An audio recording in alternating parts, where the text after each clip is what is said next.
দক্ষিণ চব্বিশ পরগনার নরেন্দ্রপুর থানার খেয়াদা গ্রামে প্রাক্তন তৃণমূল বিধায়ক নির্মল মণ্ডলের মেয়ের জামাইয়ের জমি হাতিয়ে নেওয়ার অভিযোগ উঠল জমি মাফিয়াদের বিরুদ্ধে। ঘটনার প্রতিবাদ করতে গেলে প্রাণনাশের হুমকি দেওয়া হয়। এই ঘটনায় নরেন্দ্রপুর থানায় অভিযোগ দায়ের করেছেন প্রাক্তন তৃণমূল বিধায়কের জামাই দেবব্রত মণ্ডল।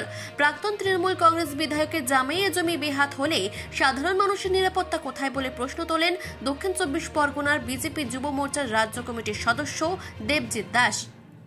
আমার জমি বলপূর্বক ওরা দখল করে ছেলেদের এনে আমাকে বিভিন্ন রকম প্ররোচনামূলক কথা বলে এবং বলপূর্বক আমাকে বাধা দেওয়া হয় এবং এতে আমি মনে করছি আমার প্রাণ সংশয় হতে পারে।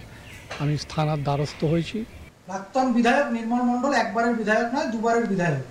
তার জমি আজকে জমি মাফিয়াদের দৌরাত্মে সুরক্ষিত নয়।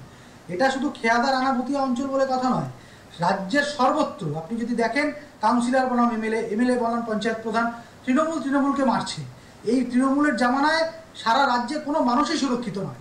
সোনারপুরের বিধায়ক ছিলেন, এবং তার জমি কারা দখল করছে, তাদের এতটা দুঃসাহস কী করে হচ্ছে, এবং তারা পুলিশ প্রশাসনকেও পর্যন্ত ভয় পাচ্ছে না, তারা হুমকি দিচ্ছে।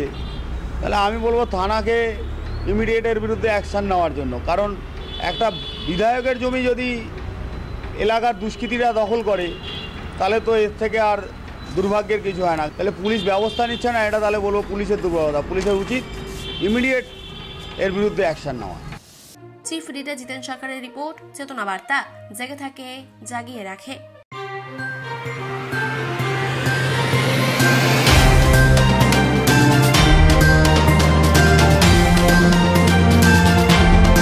চেতনা বার্তা, জেগে থাকে জাগিয়ে রাখে।